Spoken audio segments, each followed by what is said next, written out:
Hello दोस्तों, स्वागत है आपका हमारे यूपी न्यूज़ में। आज मैं आपको बता रहा हूँ कि आदित्यनाथ योगी ने कुछ वोटिंग के बारे में उन्होंने बताया कि 18 वर्ष के ऊपर की जिनकी आयु है वो वोट दे सकते हैं। और एसआईआर के बाद बताया जा रहा है कि जो काउंट हुआ है वो 12 करोड़ हुआ है, जबकि पहले क्या था 16 करोड़ थी। तो जो भी व्यक्ति अगर 18 वर्ष के बाद का है, मतलब जिनकी उम्र 18 वर्ष हो गई है, वो वोट देने के योग्य हो गए। इसी बारे में आदित्यनाथ योगी ने कहा है। आप आदित्यनाथ योगी के उनकी बयान को सुनिए अच्छी तरीके से। साल और उसके उसके ग्रैंडफादर की उम्र 40 साल। तो मैंने कहा ये कौन नए नमूने आ गए। देखो, वर्तमान में भारत निर्वाचन आयोग के द्वारा एसआईआर की कार्रवाई हो रही है, चल रही है ना, सब जगह चल रही है ना, पूरे प्रदेश भर में, क्या नगर का गांव, क्या बूथ, चाहे मंडल, कुछ भी हो, है ना। सब लोग सहमत है ना, सभी लोग सहमत है ना, चल रहा है ना। और जब मैं आपसे पूछ दूंगा कि क्या उसकी क्या गति चल रही है, तो आप में से हर व्यक्ति बोलेगा कि हमारे यहाँ 98% हो गया, कोई बोलेगा 99% हो गया, कोई कहेगा हमने 100% कर लिया। यही तो बोलेंगे ना, लेकिन ये सच्चाई नहीं है, ये सच्चाई नहीं है। ये शुद्ध नियत से मतदाता सूची की शुद्धिकरण का और लोकतंत्र के सशक्तिकरण का एक बहुत अच्छा अवसर है। जो चुनाव के बाद अक्सर शिकायत होती है कि साहब मेरा नाम मतदाता सूची में नहीं है, या मेरा बूथ 5 किलोमीटर दूर कर दिया गया था, उसका समाधान का एक अवसर है।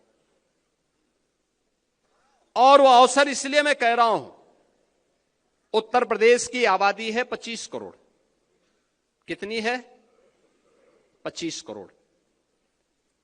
25 करोड़ की आबादी में मतदाता सूची में नाम होने चाहिए कुल 64%। 64 से 65% लोग ऐसे होने चाहिए, ऐसे होंगे जो 18 वर्ष से ऊपर के होंगे। 18 वर्ष से ऊपर का हर वयस्क मतदाता जो उत्तर प्रदेश का निवासी है, वह मतदाता सूची में नाम उसका होना चाहिए। होना चाहिए कि नहीं होना चाहिए? यही है ना। अब 18 वर्ष से ऊपर का मतदाता मतदाता सूची में नाम होना चाहिए, तो यह संख्या होनी चाहिए 16 करोड़। और मतदाता सूची में एसआईआर के बाद जो मतदाता सूची में नाम आए हैं वो कितने आए हैं? 12 करोड़। ये 4 करोड़ का जो गैप है,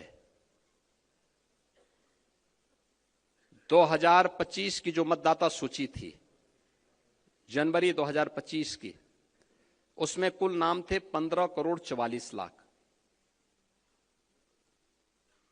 कितने थे? 15 करोड़ 44 लाख।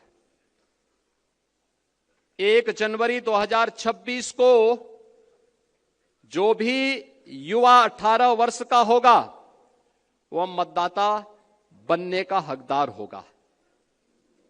यह संख्या बढ़नी चाहिए 15 करोड़ 44 लाख से 16 करोड़ तक, लेकिन यह संख्या बढ़ी है, बढ़ी नहीं है, घटी है। 15 करोड़ 44 लाख से घट करके ये हो गई है 12 करोड़। ये जो 4 करोड़ का गैप है, ये मिसिंग है। ये आपका विरोधी नहीं है, इसमें से 85 से 90% आपका मतदाता है। याद करना, आपका मतदाता है। और उसमें 4 कैटेगरी में आपको देखना है। 4 कैटेगरी। एक, जिन तक अभी कोई नहीं पहुंचा, अनमैपिंग में। संजोग से भारत निर्वाचन आयोग ने 14 दिन का नया समय बढ़ाया है, यानी आज के दिन से अगर आप लेंगे तो आपको 12 दिन का नया समय मिला हुआ है। ये 12 दिन का बेहतर उपयोग। ये काम याद करना, चुनाव का काम, चुनाव का परिणाम विधानसभा में, लोकसभा में आता है, लेकिन चुनाव लड़ा जाता है बूथ पे, जिसके लिए प्रधानमंत्री जी कहते हैं कि बूथ यानी मेरा बूथ सबसे मेरा बूथ सबसे, क्योंकि लड़ाई बूथ पे होती है, इसलिए वो मजबूत होना चाहिए। होना चाहिए कि नहीं होना चाहिए? अब मैं आप सबसे कहूंगा, अब ड्राफ्ट सूची आ रही है आपके पास, आने लग गई, उसकी नकल मिलने लग गई, उसका एक बार अवलोकन कर लीजिए। और ये बूथ पर वो कोई भी पदाधिकारी, राष्ट्रीय पदाधिकारी हो, प्रदेश का हो, क्षेत्र का हो, जिले का हो, मंडल का हो, शक्ति केंद्र का हो, ये सभी लोग अपने बूथ की मतदाता सूची को एक साथ मिलकर के अवलोकन करें। एक बूथ पे बहुत होंगे, 250 से लेकर 250 तक घर होंगे। आसानी से वहां का कार्यकर्ता ये देख सकता है कि कौन छूटा है, कौन फर्जी है, कौन मृतक है, कौन शिफ्टेड है और कौन यहां से जा चुका है। ये सब कुछ जानकारी ले सकते हैं। 4 कॉलम आपको मिलेंगे इसमें, एक अनलैपिंग का, एक मृतक का, एक अनुपस्थित यानी एब्सेंट का और एक शिफ्टेड का। कौन शिफ्टिंग कर, कौन शिफ्ट हो चुका है, इसकी भी सूची होगी। उन नामों को अवलोकन कर लीजिए।